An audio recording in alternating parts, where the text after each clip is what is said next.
Hello guys, welcome to YouTube channel.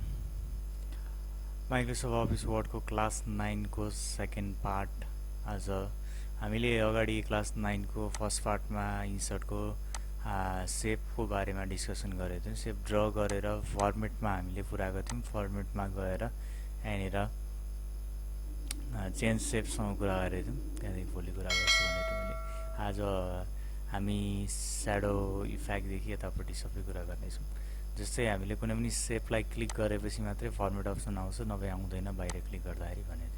जस्तै हाम्रो यत्रो शेप छ, यत्रो शेप मध्ये कुनलाई फर्मेट गर्ने, मतलब कुनलाई कलरिङ गर्ने अथवा कुन शेपलाई चाहिँ तपाईको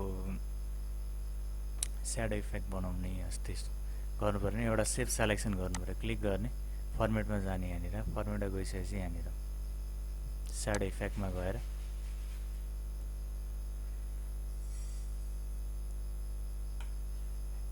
स्याडो इफेक्टमा गएर यहाँनिर कस्तो खालको स्याडो चाहियो तपाईलाई क्लिक गरे यहाँबाट हेर्न सक्नुहुन्छ। तपाईले स्याडो इफेक्ट हालिसकेपछि तपाईको यहाँनिर स्टाइलहरु देख्छ है। स्टाइल दिइसकेपछि तपाईको स्याडो कलर, यो जुन अहिले कलर आएको छ, कलर चेन्जेस ल्याउनु पर्यो नि। त्यो कलर चेन्जेस ल्याउनु पर्यो नि। यहाँ स्याडो कलरमा गएर यहाँबाट चेन्जेस गर्न सक्नुहुन्छ। यो भन्दा एक्स्ट्रा कलर चाहियो नि मोर कलरमा गएर कलर चुज गर्न सक्नुहुन्छ तपाईले। त्यस्तै गरी सेमी ट्रान्सपेरेन्ट टिक लागेको छ, यो टिक हटाउँदाखेरि पछाडीको जुन स्याडो छ त्यो स्याडोको भाग गाढा हुन्छ, स्याडो जस्तो हुँदैन। त्यसले यहाँबाट टिक लाउन सक्नुहुन्छ। त्यसै गरी यो भाग छ तपाईको यहाँनिर स्याडो डिरेक्सन। तपाईको स्याडो डिरेक्सन कतापट्टि राख्ने, यसलाई मिलाउन सक्यो। अलिकति भित्र हाल्ने, बाहिर निकाल्ने, माथि लाने, सबै काम यसले गर्न सकिन्छ। त्यसै गरेर मलाई यो स्याडो हटाउनु पर्यो। यो स्याडो हामीले हाल्यौं, हालिसकेपछि हटाउनु पर्यो नि। यहाँबाट क्लिक गरेर हटाउँदा नि हुन्छ यसरी, अथवा यही स्याडो इफेक्टमा गएर नो स्याडोमा क्लिक गर्दा नि हटिहाल्छ। त्यसै गरेर यहाँनिर तपाईको एउटा शेपमा क्लिक गरे 3D इफेक्ट प्यारालल पर्सपेक्टिभ भनेर छ यहाँनिर। यहाँ 3D इफेक्ट दिएको छ, क्लिक गर्ने, चुज गर्नुस्। त्यसै गरेर यो चुज गर्नुभन्दा अगाडि तपाईले यो कस्तो यो शेप चाहिँ कस्तो 3D इफेक्ट हुन्छ यहाँनिर माउस कर्सर राखेर चेन्ज भएको देख्न सक्नुहुन्छ। त्यसपछि तलपट्टि कलर 3D कलर कस्तो लगाउने, 3D पछाडीको भागलाई कलर कस्तो लगाउने, त्यो पनि सजिलो छ। यही गएर तपाईको डेप्थ, पछाडीको डेप्थ भाग कतिको टाढा नजिक, डिरेक्सन तपाईको यो डिरेक्सन कतापट्टि राख्ने, यहाँबाट डिरेक्सन चुज पनि गर्न सक्नुहुन्छ। त्यसै गरी यहाँ लाइटिङ है, लाइट चाहिँ कतापट्टिबाट राख्ने चेन्जेस देख्नुहुन्छ। क्लिक गरेर चेन्ज ल्याउन सक्नुहुन्छ। त्यस्तै गरेर सर्फेस भनेर चाहिँ plastic, metal, wire frame, click गरेर यसलाई चेन्जेस गर्न सक्नुहुन्छ। त्यस्तै गरेर यतापट्टि स्याडो इफेक्टको जस्तै यतापट्टि यो छ अप्सन, यो डिरेक्सन है। 3D को तपाईको यो डिरेक्सनलाई चाहिँ यहाँ चेन्जेस ल्याउन सकिन्छ। त्यस्तै गरेर पेजलाई मैले यहाँबाट जुम आउट गरे,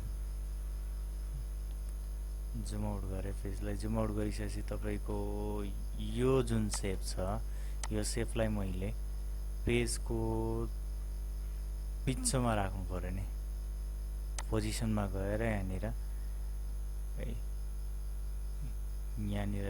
तल टेक्स्ट पनि देखाउँछ, position in top left with square भनेर छ, टेक्स्ट र्यापिङ।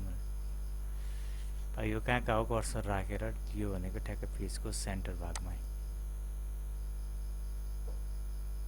पोजिसन यहाँबाट चेन्जेस गर्न सक्नुहुन्छ।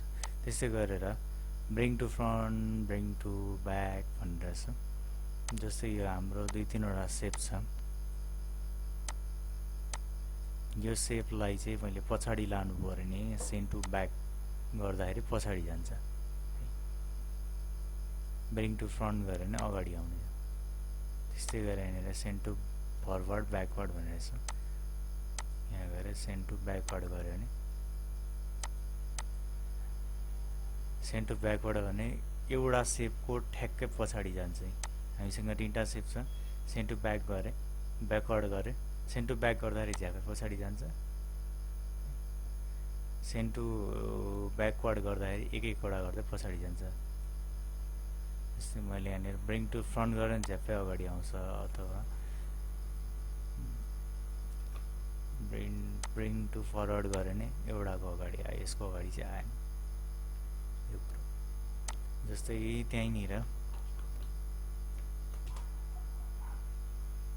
सेपलाई क्लिक गरेँ, फर्मेटमा गएँ, यहीँनिर bring in front of text भनेर छ, यहीँ तलपट्टि सेन्ड बिहाइन्ड टेक्स्ट। अब सेप चाहिँ टेक्स्टको पछाडि राख्नु, सेन्ड बिहाइन्ड टेक्स्ट गरिदिने, यसरी तपाईँको टेक्स्टको पछाडि गइहाल्छ।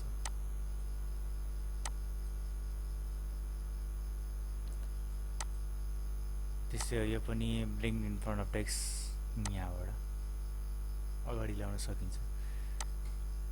क्लिक गरेर टेक्स्ट ऱ्यापिङ भन्ने छ, टेक्स्ट ऱ्यापिङमा हामीले सेपलाई यसरी बिहाइन्ड टेक्स्ट पनि राख्न सकियो, इन फ्रन्ट अफ टेक्स्ट राख्न सकियो। टाइटमा क्लिक गरेर सेपलाई यसरी ठ्याक्कै सेप भएको ठाउँमा चाहिँ टेक्स्ट नहुने गरी टाइट स्क्वायर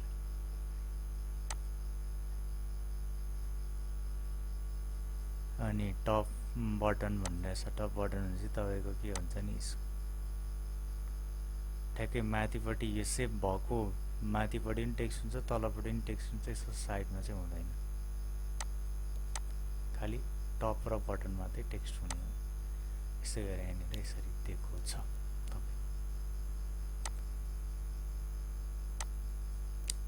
यस्तै गरेर मैले यसलाई स्क्वायर भनेर राखेँ, अनि यहीँनिर गएर एडिट ऱ्याप पोइन्ट गरेर यो टेक्स्टको भाग जुन छ, यो टेक्स्टको भागलाई बिचमा ल्याउँदा हामीले सकिन्छ, यसलाई एडिट गर्न सक्यो।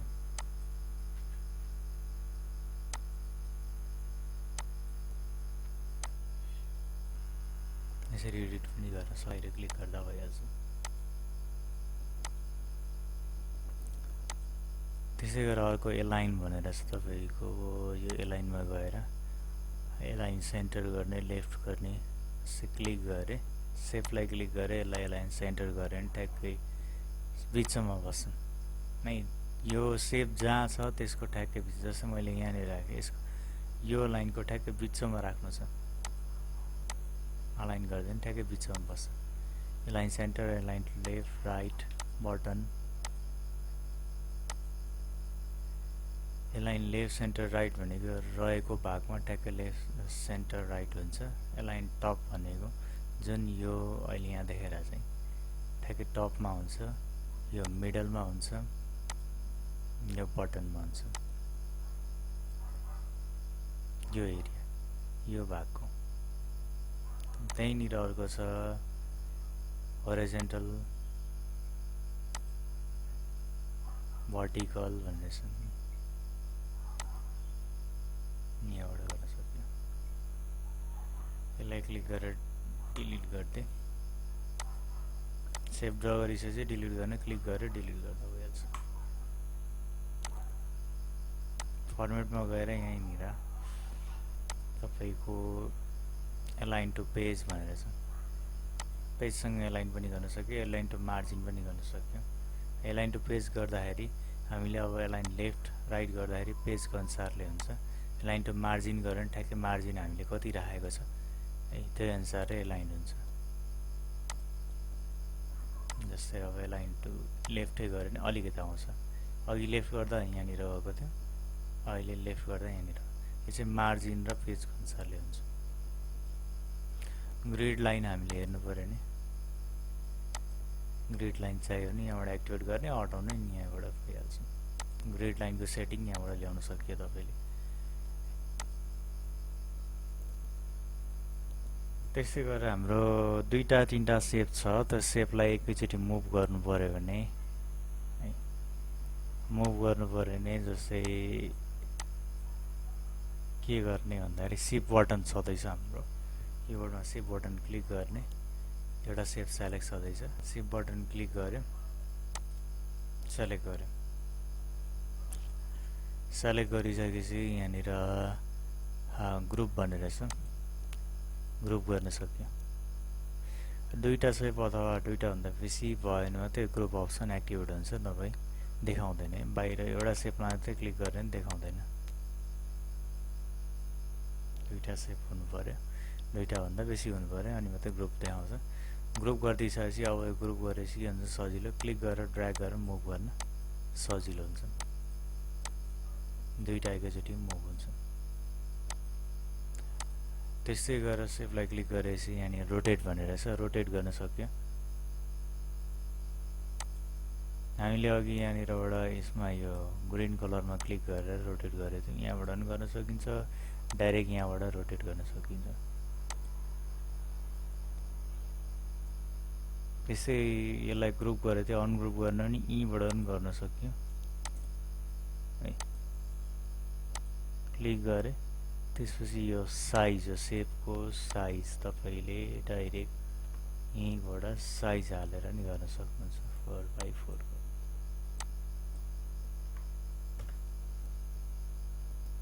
यसरी डाइरेक्ट साइज थाहा छ भने साइज राखेर यसरी चेन्जेस गर्दा पनि हुन्छ। जस्तो हाम्रो इन्सर्टको सेपको यति नै हो। हामी अर्को क्लासमा इन्सर्टको स्मार्ट आर्टको बारेमा डिस्कसन गर्नेछौँ। आजलाई यति, थ्याङ्क यू।